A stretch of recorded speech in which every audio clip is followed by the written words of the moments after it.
Hi, everybody. Hi. Welcome to my panel.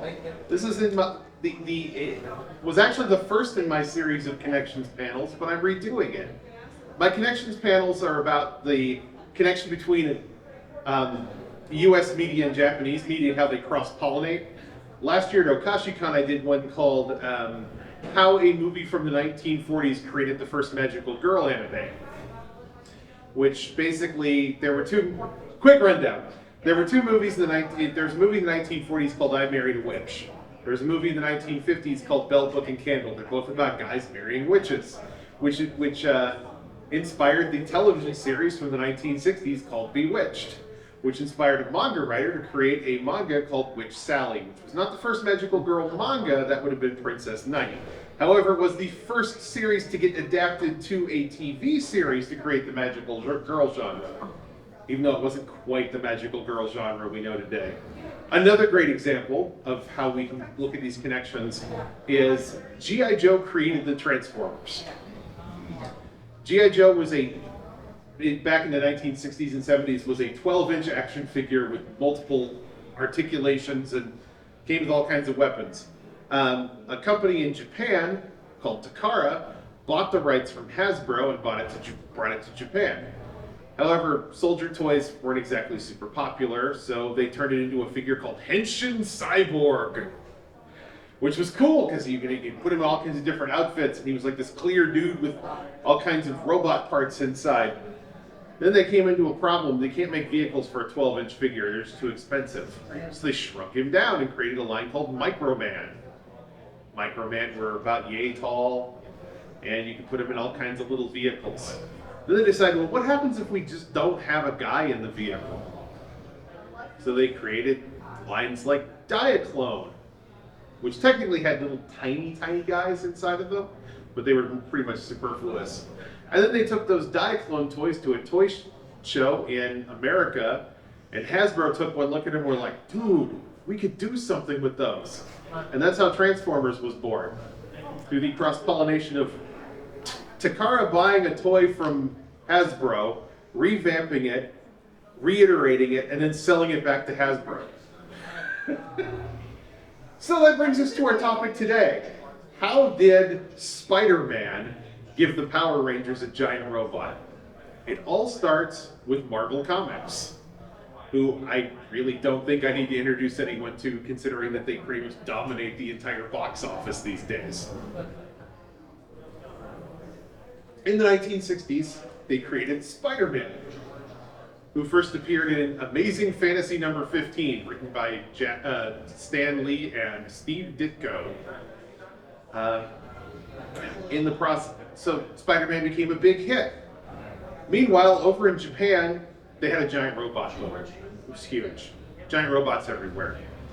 You had, you might look at some of the progenitors of them, like what we called, what was it, Gigantor. Tetsujin 28 was one of the early ones. Then an early example of live-action giant robots would be, they actually did a live-action Gigantor show, even though the original creator hated it, because Gigantor was only 7 feet tall, since they could only have a guy in a suit. And then there was later shows like they call it Giant Robo in Japan. When it brought to the US in the 1960s, they called it Johnny Sacco and his Flying Robot, which, terrible title, great show. So anyway, over in the US, Marvel Comics saw that this toy line from Mattel called the Shogun Warriors was selling really well. So they went to Mattel and they said, hey, we've done comics with you guys before. Most notably a comic called ROM Space Knight, which if anyone remembers that, you're awesome. Guilty. And technically, the only character that Marvel doesn't own from the ROM Space Knight line is ROM himself. Everything else, all of his supporting characters, the entire concept of where he's from, all of his villains, they all are owned by Marvel, and they keep showing up again in different Marvel comics, even to this day, every now and then. Just without ROM. Yes. However, Marvel wanted in on this Shogun Warriors thing. They'd been doing a whole lot of licensed comics. They did a Godzilla comic, they did a Micronauts comic, which was the American version of Microman. They did And the weird thing about a lot of Marvel's comics at the time was, you know, how most people, when they do a licensed comic, they set it completely outside of their universe. They have nothing to do with each other. All of Marvel's licensed comics were ostensibly set in the Marvel universe. There's actually a comic book where Godzilla fights the Avengers. It is really funny. Not the good Avengers, mind you. This is the drunk Tony Stark in his set knockoff Avengers era. So Marvel took a look at this Shogun Warriors toy line, and they went to Mattel and they're like, hey, we've done comics with you before. Can we license these Shogun Warriors characters so we can make a comic out of them? And Mattel was like, sorry, we don't actually own the rights to these characters. We only own the rights to the action figures. To get the rights to the characters, you'd have to go to this company in Japan called Toei, who produced all the giant robot shows that we got the toys from. So Marvel sent a rep over to Japan to talk to Toei. And Toei came to a licensing agreement but said, hey, if you're going to license some of our product, our intellectual property, can we license some of yours? And Marvel was like, hey, this could open an entirely new market for us in Japan. Why not? So they had a cross-pollination. In fact, Marvel actually opened an office in Japan to coordinate with Toei at the time. Some of the stuff that Toei produced is ridiculous and fun. Like, for example, two of the comics they decided to adapt were The Monster of Frankenstein and The Tomb of Dracula. And the Tomb of Dracula animated movie, if you ever get a chance to watch it, is freaking hilarious. There's a scene where Dracula, after losing all of his vampire powers, is sitting in a diner eating a hamburger in full vampire outfit.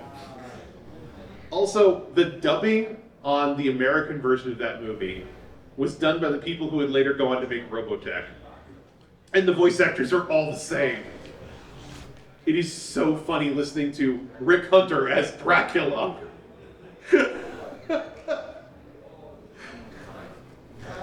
So anyway, Marvel got permission to do the Shogun Warriors comic, and they did it, and it was, you know, a moderate success. Meanwhile, over in Japan, Toei decided, hey, they've got Spider-Man. That's one of their biggest heroes. Let's make our own version. And they did. With a few minor changes to the character. It's just one or two things, isn't it? Oh yeah, it's, you never even notice the difference.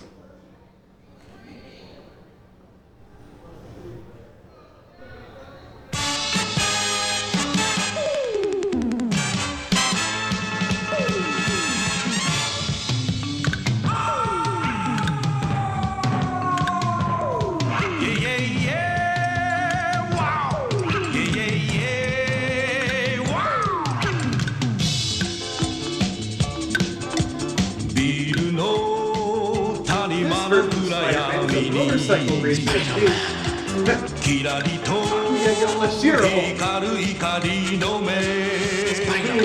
Encountered a falling spaceship from the planet Spider. The last inhabitant of the planet Spider gave him a magical bracelet, a technological bracelet that injected him with the blood of the spider and turned him into Spider-Man. And now he gets to use this fallen spaceship as his giant robot Leopard to fight the forces of the evil Professor Monster.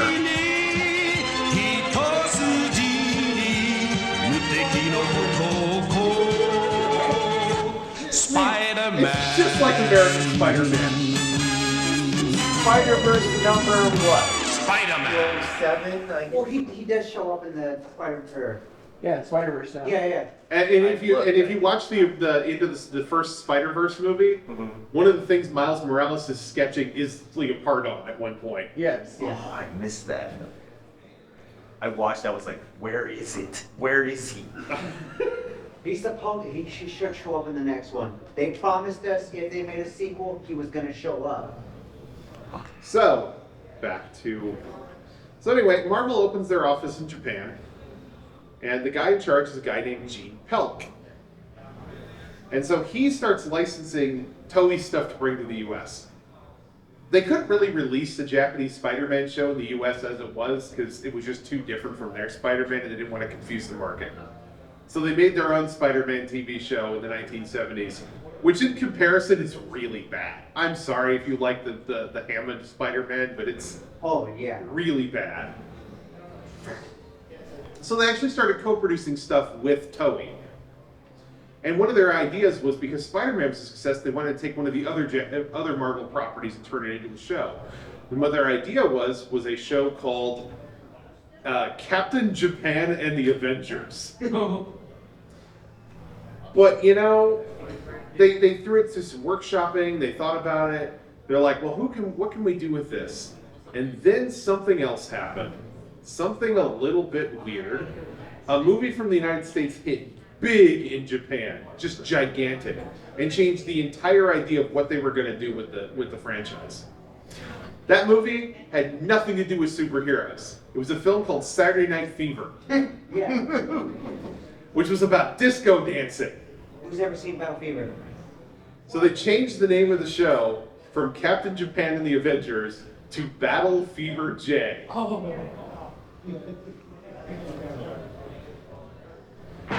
This is Battle Fever J. 5 heroes from 5 different countries coming together to fight the evil forces of Egos.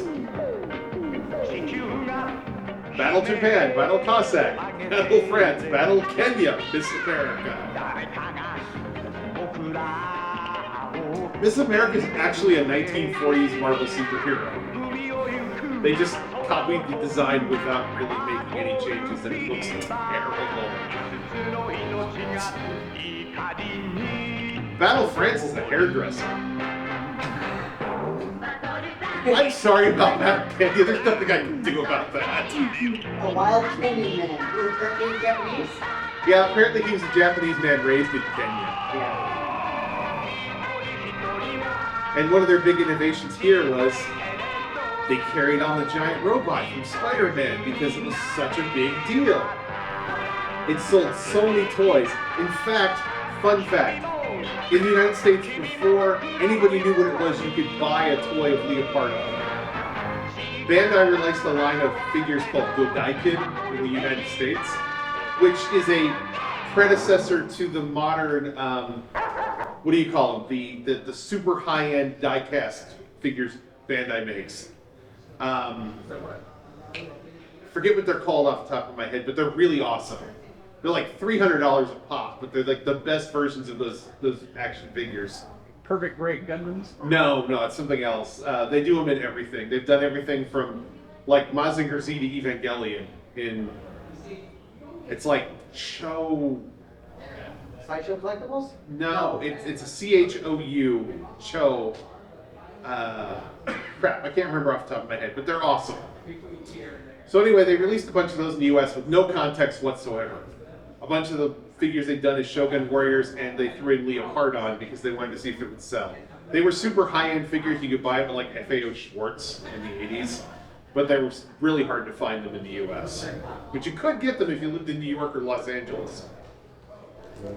So anyway, Battle Fever J was the first of what we call the Super Sentai genre. Before that, there were 2 shows that were just Sentai. There was Himitsu Sentai Go Ranger, and there was JAKQ, Jaka Dengeki Tai.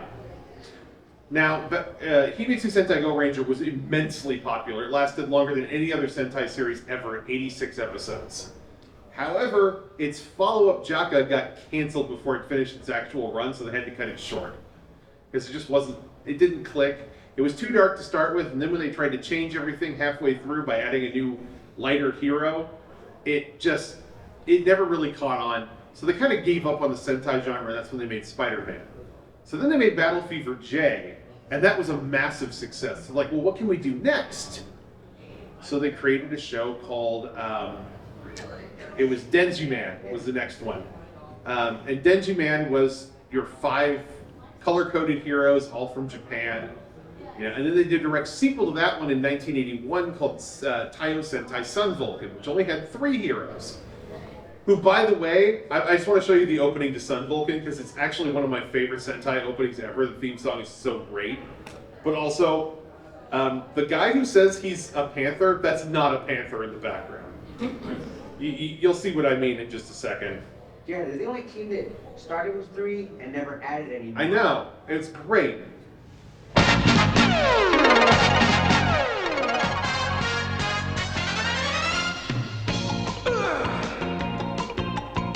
太陽が星もなかったら地球はたちまち凍りつく花は枯れ鳥は空を捨て人は誇れになくすだろう太陽は大いのちの Panther, except that's Cheetah. So, joke story. The first tower computer I ever had 3 hard drives. They were labeled Evil Shark Well, they told you that it comes on like he thinks his life is best song. There's actually a scandal involving that actor, but I'm not going to get into it right now. It's really close.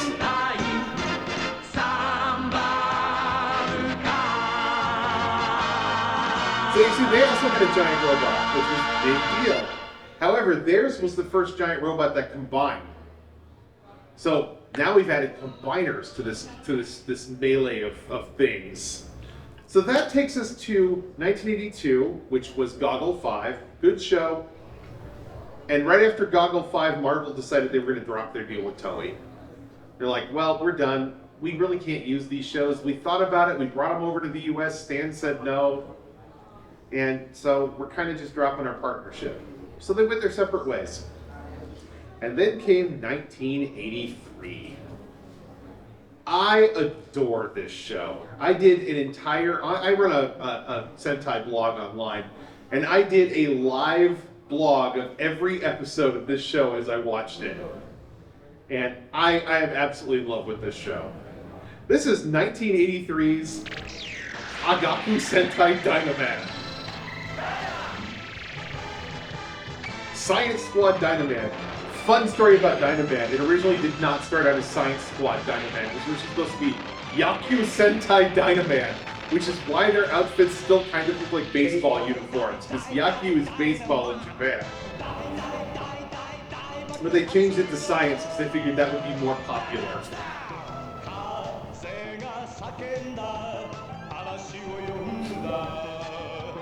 I love this show so much.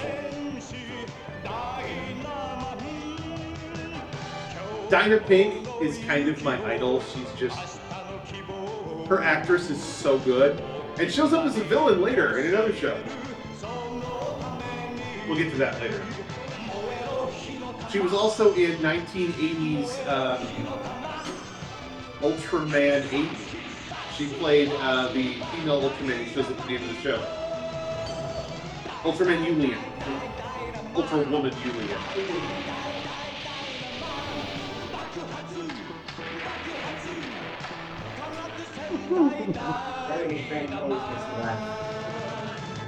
Dynaman's a good show. Okay, so here's a couple little side notes. Back when Sun Vulcan was coming out, there was this anime. Well, actually, it was during the run of Dynaman, 1983. There was this big convention in Japan called Daikon. You may remember it if you've ever seen the Daikon animations. Well, the people who made those also made some live action shorts. And one of them was a parody of Sun Vulcan called Patriotic Sentai Big Japan. And it was produced by the same people, including a very young Hideaki Anno. And the opening theme to Patriotic Sentai Dai Japan is a filk of the theme to Sun Vulcan. And they have such wonderful characters in Big Japan as, what is it? Dai Samurai, Dai Geisha, Dai Sukiyaki, Dai Yakitori. And when they pose, they form Mount Fuji. You know, their big group pose? Okay, so, all this time we've got these great Sentai shows and nobody's brought them to the United States. Well, enter the USA Network and Night Flight. If anybody remembers Night Flight from the 80s, it was sort of a predecessor to USA Up All Night, if you remember that show with Gilbert Gottfried. Yep. Okay, so somebody got the bright idea to bring over Dynaman as a parody dub. I am not showing any of it because the jokes have aged like milk. It is really bad, and the villains in the show are a couple of Hollywood executives named Bernie Tanaka and his partner. And they are going to turn the entire population of Earth into lizard men so they can make a musical production called The Lizard of Oz.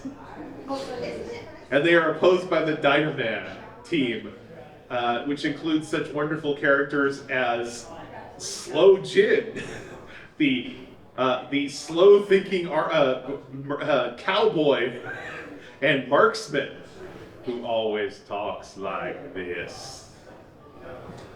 It's really bad. The jokes are terrible. And it's also punctuated by music you would hear from the 80s. Like there's an episode, one of my favorite episodes of Dynaman is an episode during a wedding where they're having a fake wedding and they play Billy Joel's White Wedding in the dub version. So it's really hard to license, and it used to be on YouTube, and I used to have clips, but it's all been pulled since they started the Night Flight streaming service and put it on there. Or I'd be able to show you a clip, but I don't have any. I'm sorry. So, Sentai keeps going. It's like a massive juggernaut of a force in the 1980s, because it's one of the only continuing Sentai tokusatsu franchises in the 80s. Kamen Rider and Ultraman, which were the big franchises, Ultraman was 60s and 70s, Kamen Rider was dominant in the 70s, sort of faded out in the 1980s. They stopped in about 1980, 1981. There's like a couple of specials you can watch for Kamen Rider during the 1980s. Kamen Rider ZX was one, Z-Cross. And then there was two TV series, Kamen Rider Black and Kamen Rider Black RX, towards the very end of the 1980s. For the most part, Sentai dominates the 80s. And it develops its formula more and more and more. Let me show you the opening to another show. This is another personal favorite of mine. I still need to finish it, sadly. But this is the one where the lady who played Dinah Pig is a villain. And it is Choshinsei Flashman. The show is actually really good if you grow up.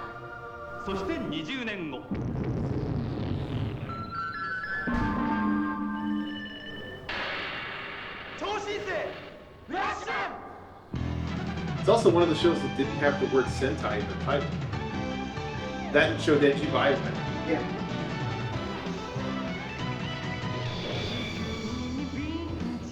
So each of these 5 children were abducted from Earth 20 years ago in 1966. Now they're back on Earth. They've been raised on other planets, so they have strange abilities that they got from being raised on different planets and being accustomed to the environments of the different planets. So they've come back to Earth to save him from I think it's called the Evolution Empire.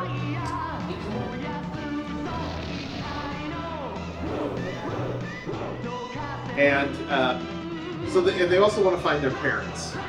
I absolutely love the mecha designs for this show. I don't know why, I just think they're amazing.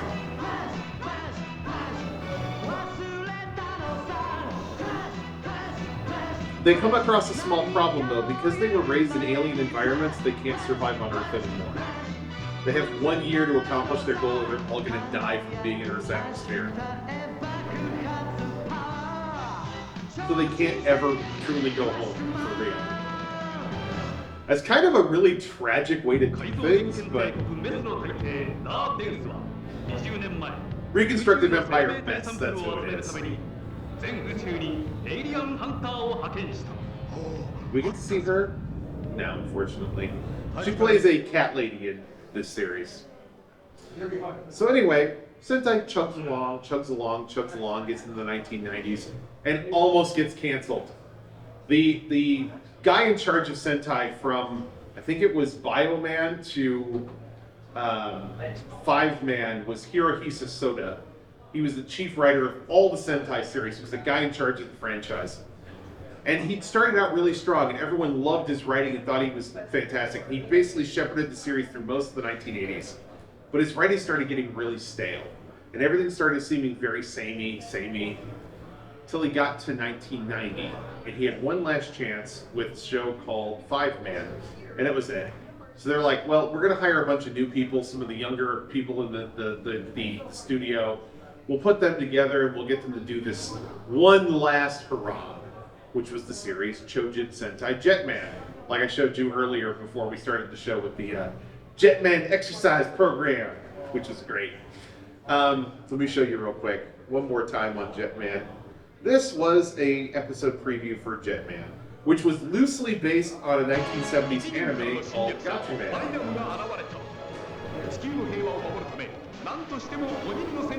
This is actually the trailer for the TV series, for the entire series. This is a, okay, so from Five Man on, we're talking about shows that are pretty much available in the US now on DVD. Which blew my mind when they started releasing Sentai on DVD in the United States. Shock Factor really quick. Well, Oh, I know. It's them and Mill Creek with the Ultraman releases are just killing it. I'm so happy. And the Ultraman releases are so cheap. yeah. I'm showing Jeed later tonight, by the way. I love Jeed. It's such a great show. So anyway, Sentai keeps going. And then something happens. These two businessmen from the United States named Haim Saban and Shuki Levy are in Japan. They're music producers. They're in Japan for a conference. And they're in their hotel room and they turn on the TV and they see this show with these multicolored warriors fighting. And they're like, we can do something with this. Did you hear the story of why he chose that one? Why? Because he's watching the opening and he swears he heard them say Jew Ranger because he's Jewish. So he thought it was a sign, I need to turn this into a show. So, we're on the 17th Sentai series. Kyoryu Sentai Jew Ranger, Dinosaur Squadron Jew Ranger. Which looks like, let me fire it up real quick. Sorry, my computer is old and it needs a refresh. He's an exorcism. To be honest.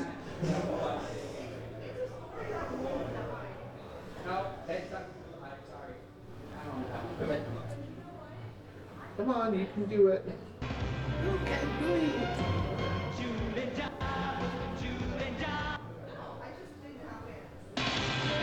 So this is the preview for this show. Kevin still sings this song to this day. ティラノレンジャー敵、マンモスレンジャーボーイ、トリケラレンジャーダン、タイガーレンジャーボーイ、ステラレンジャーメイ、地球の平和を守る5人のスーパー戦士。新番組恐竜戦隊10レンジャー、お楽しみに。So that was, and here's the intro. 1億数千万年前の恐竜時代から今よみがえった5人の戦士たち。恐竜戦隊10レンジャー10レンジャー10レンジャー伝説の戦士たちよ10レンジャー Well, In my earlier days, we used to jokingly call this kosher Sentai Jew Ranger. yeah. Well, that's why he said it's like the Jew Ranger. I had to make it.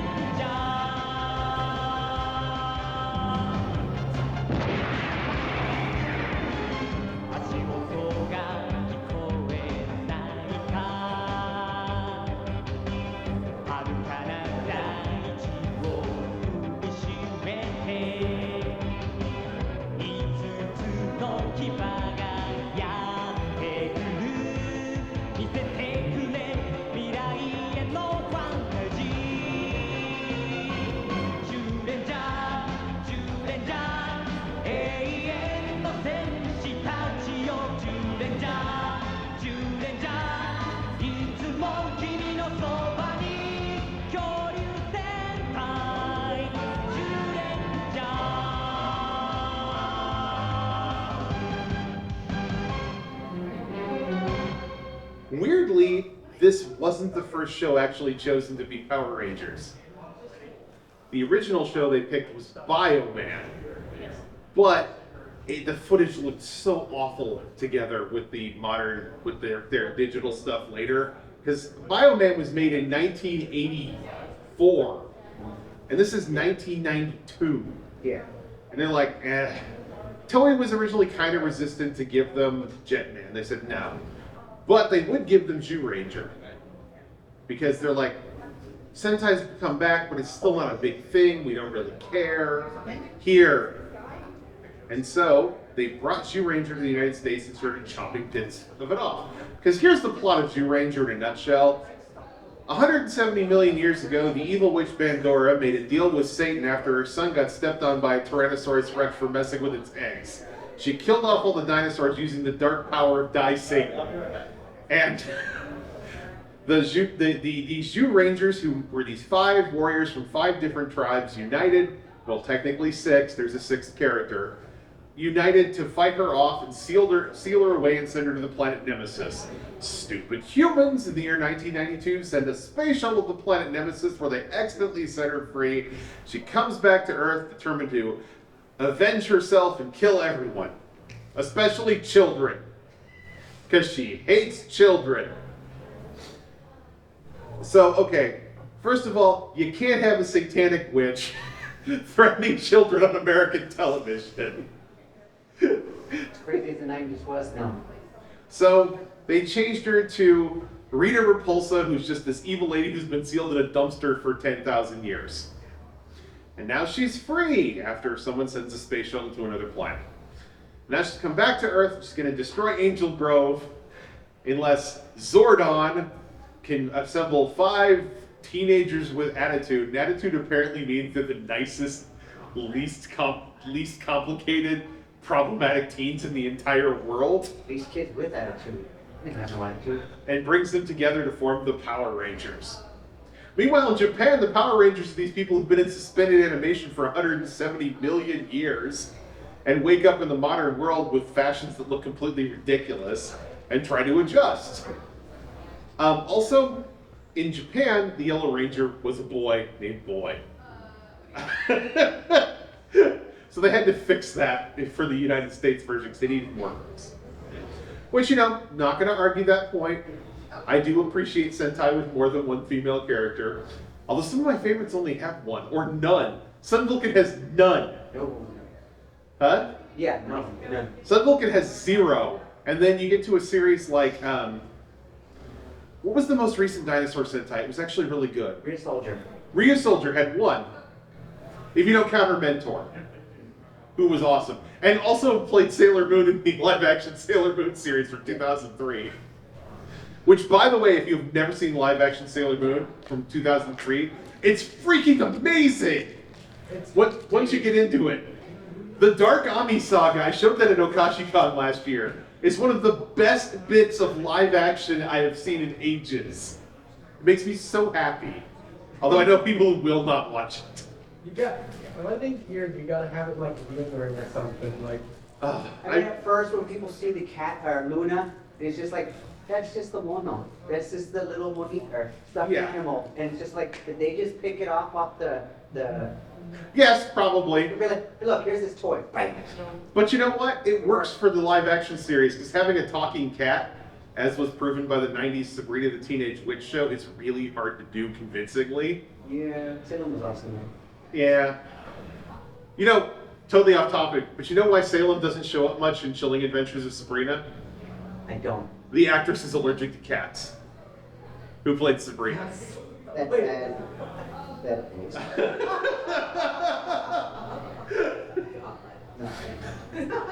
So anyway, back to our topic at hand.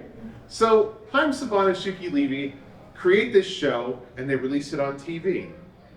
And I think everybody knows this song.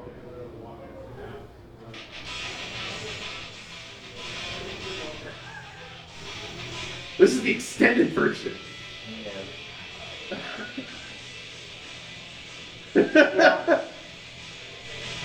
Which I think is the only reason why 90% of people know about Sentai in the US is because of Power Rangers. Yeah.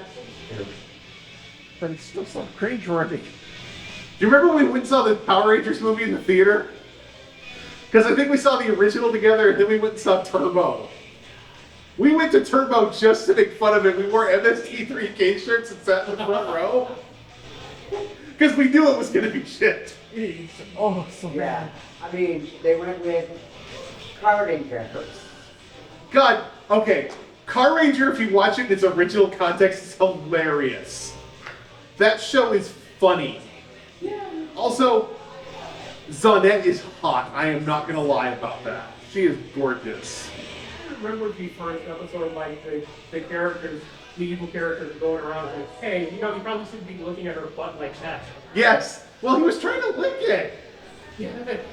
So, Who wouldn't? I mean, it was... Okay, also, one of the major differences, and I'm just going to point this out, between Power Rangers and Super Sentai, Super Sentai is not afraid to cast adult actresses as villains in Super Sentai. Yeah. Who was it? I know it was the one in Gingaman was an adult actress, and then in the car one from 2008. Go on, Drew. Laundry? Yeah, the lady who played the pollution minister. Yes. Copulation? Yeah, she's in. I can neither confirm nor deny that I have subtitled movies from her early career. Locked away on a computer that unfortunately doesn't work anymore. You played the fifth, right? Yes, well, the fifth and the sixth, if I can. But yeah, so Power Rangers, huge, took off in the US. But it never would have happened if Spider-Man hadn't had a giant robot for them to market. So the only reason we have Power Rangers, and the only reason the Power Rangers have a giant robot, is because of Spider-Man. And that's a very long story, but it's the truth. And I love it. And oh, and I think, aren't they moving away from using Sentai in Power Rangers now? Hasbro doesn't want to use the Sentai footage anymore, so they're supposed to take a hiatus, but apparently right now Hasbro is blaming Power Rangers for their lowest year in like 2 years, so there is like no confirmation of, I mean, they say they want to reboot it, but they haven't made any money on Power Rangers in the last like 3 years. They lost money to the Power Ranger toys, while Japan's sales for their toys have just gone through the roof. Yeah, they've been. Oh, go ahead. They've been talking about a reboot, like this last season, Cosmic Fury is the last one in the like current continuity of Power Rangers, and they're moving away from Sentai footage because of Netflix money apparently too. They spent it all on One Piece. And meanwhile, the last few years of Sentai have been really good. Thank God. King Oger is... I'm showing King Oger tomorrow, by the way. Absolutely. I mean, like that first Zord transformation, or the Giant Robo transformation with the theme song playing in the background is just epic. Yeah, I'm showing the first 5 episodes to this one story arc, and it's so good. And then like later when they get the 20 Shukas all together, and I get that suit must have been like... Okay, you want to talk the most ridiculous Sentai suit I've ever seen? The full version of the Shinkenger mecha. Yeah, that looked like he was probably dead. It can't move. There's too many. Yeah. I mean, that and go on however many number they had when they put them all together. Ninja, I think, had a pretty gaudy one too. Oh, yeah.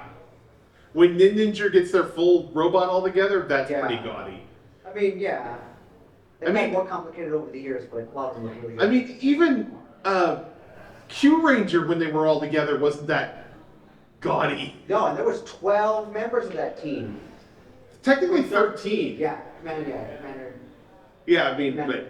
but... On and on, he showed up. Well, because he had back problems, so he couldn't Yeah. show up all the time. Yeah. Yeah, I mean, and you know what? I really liked Q Ranger. I thought that was a fun show. The ending that had to be changed because it was... Oh, I know, because of the hip thrusts. Actually, let me show you, because I have the original. Dude, Hammy looks like she's just like, she was waiting for that dance her entire life. Hammy's a great character, too. Just watch the Green Ranger as she's doing the dance. She looks like she's having the time of her life. Also, I'm so happy she was the focus of that Space Squad special. Yeah. God, that was a good movie too. And I love just how mad Melee was that they brought her back to life. Okay, Q Ranger, episode 1.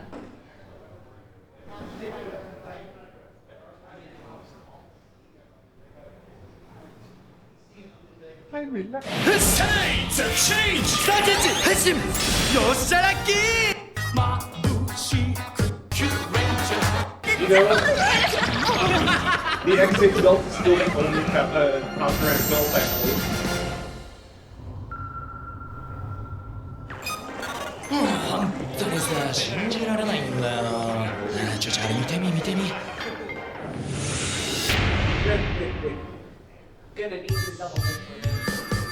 Ranger, Ranger, Q, Q, Ranger, oh Q, Ranger,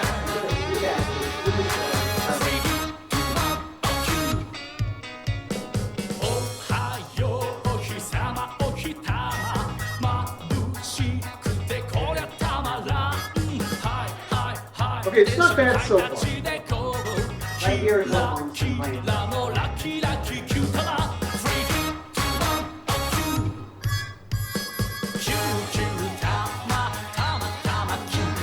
Apparently, they had a problem with teaching children to do hip thrusts like that.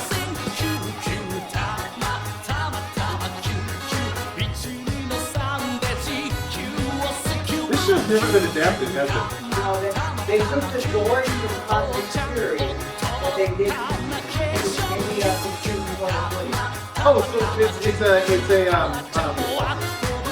Die Ranger situation again. Basically, so they did what they did with Alien Ranger. Oh, gotcha. Where they took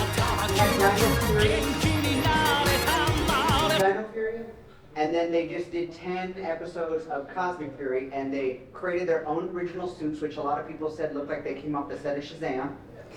And then they just used the Zords every so often. Like when they did the Zords, it was the Q Ranger Zord. And they sold the Zord, the Cosmic Fury Megazord, almost the same price as you would get the Q Ranger Zord, but it didn't light up and they didn't come apart and they didn't articulate as well. Wow, that stinks. Yeah. You know how like the Q Ranger, the little ball moves and you can see like the little car or the little constellation? That didn't do that. They took away almost everything from it and just made it basic. Have you seen the Adonis specials for Kira Major? Yes. Oh my god, those first two with the evil maid cafe? They knew what they were doing with her. Yeah, also, I just love the idea of a maid cafe that lures in losers and then cuts them up for organ transplants by the Yakuza.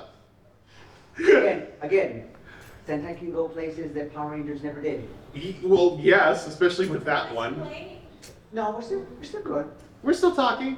We're just rapping about the aftermath. But yeah, so quick rundown since you're new. Back in the 1970s, Marvel wanted to license some giant robot for a comic book.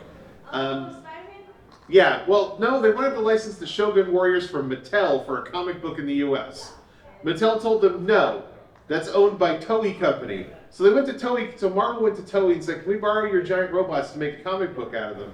And Toei said, yes, if we can borrow some of your characters. So they made the Japanese Spider-Man show, but they had to make it for a Japanese audience. So they changed so much about it except for his costume, and they gave him a giant robot.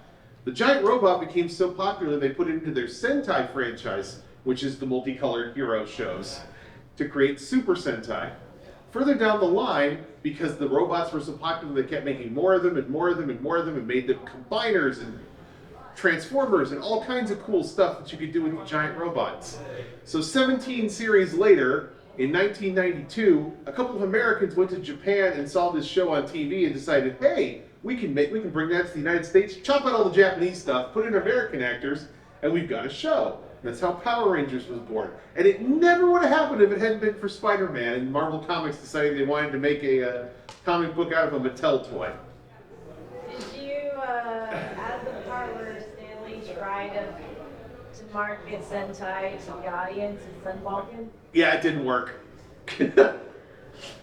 Yeah, and then they actually tried to make Bioman into the first Power Rangers, and that didn't work. Yeah, they use the same names. They use the same names that they used in Mighty Morphin. And then and of course there was the 1980s when they actually dubbed Dynaman for late night TV as a parody, Yeah. and it was mixed results. Which studio did that one? That was USA Network. Night Yeah. Flight did it. I don't remember exactly who they had put in charge of it, but I mean it was the first time we got Sentai in the US, so you know it was one thing we can. They basically did the ghost say story thank type you of for. thing. We don't care, just say whatever you want, make it sound hilarious. Which reminds me, have you ever seen the old 1990s TNT dub of Ultra 7? Once. I used to collect it. I used to stay up late because it was on after Joe Bub's Monster Vision. Yeah. And I would stay up late till like 5 in the morning just to record the Ultra 7 episodes. Here's the story behind that. They were given all the master tapes from Japan, all of them, but they weren't given any translations. So they made it up on the fly. Yeah. However, it's also the only way you can watch Ultra 7 episode 12. That's unfortunate. Have you ever seen Ultra 7 episode 12? I have not. It is the episode that has been purged from the Japanese vaults. You're not allowed to show Ultra 7 episode 12 in Japan. They won't even acknowledge it in the episode guides. So it just goes 10, 13, or 10, 11, 13? Yep. In episode 7, that was so controversial. Episode 12 featured a monster that was from a planet ravaged by radiation that came to Earth to steal the blood of children. And the people at Subaraya didn't say this, but the media said it, that they were Hibakusha monsters. Hibakusha is the name for the people who survived the atomic bombings of Hiroshima and Nagasaki. Yeah. They're So still mad about that? to avoid the well, this was 1967. It had only been 20 years. Okay. Yeah. So to avoid the controversy, they just said, "Oops, we made a mistake. We're never showing this episode again." Then they gave the master tapes to Ted Turner's TNT, not realizing that they'd given them the episode that had been deleted from Japan. I've actually got a reconstruction of that episode with the Japanese dialogue put back in because the audio recording was still available. So yeah, it's the controversial episode 12, and it's not a bad episode, but the uncomfortable connotations were there. So I have like several reference books on Ultraman at home from Japan, and every single one of them goes 11, 13. They just will not admit that an episode exists, but they also won't change the numbering order. In fact, if you buy the Mill Creek Ultra 7 box set, which is very good by the way, I highly recommend any of the Mill Creek Ultraman boxes. Right. Super cheap, great quality, all on Blu-ray. The episode guide skips from 11 to 13 in So they that also book don't too, have it. because it's the official. Yeah. They got everything from Subaraya. Who, by the way, I think Subaraya are geniuses for marketing Ultraman the way they have been, and Yeah, putting so the new they're- series on YouTube. Yeah, that's what they're doing with Garo now. So that Air of Steel is basically every Friday the new episode. Yeah, because they figured out what Subaraya was doing, and they're like, we can copy that. Yeah, and a lot more people can see it and get into it and be like, oh, you have more seasons for Sentai as well. Yeah. Also, didn't Sentai Filmworks, or was it Section 23 or somebody, released Garo for a little while on Blu-ray in the U.S.? Yes. But not for very long. No. Why? It didn't sell well. They didn't market it. They did not. So unless you actually knew what it was, you weren't buying it. I managed to get a copy of Red Requiem on Blu-ray, which is my favorite Garo movie. I So do too. I do too. Yeah, a little bit different version. that one, Get that? and the one with the train they did recently, where all three generations of Moonboat Traveler? that was such a good movie. Yeah. That one's really good. Also, the one where Koga goes to the land of fiction was also really good. Yes. That one was so weird, but that final fight scene with the dragon made of rust was really awesome.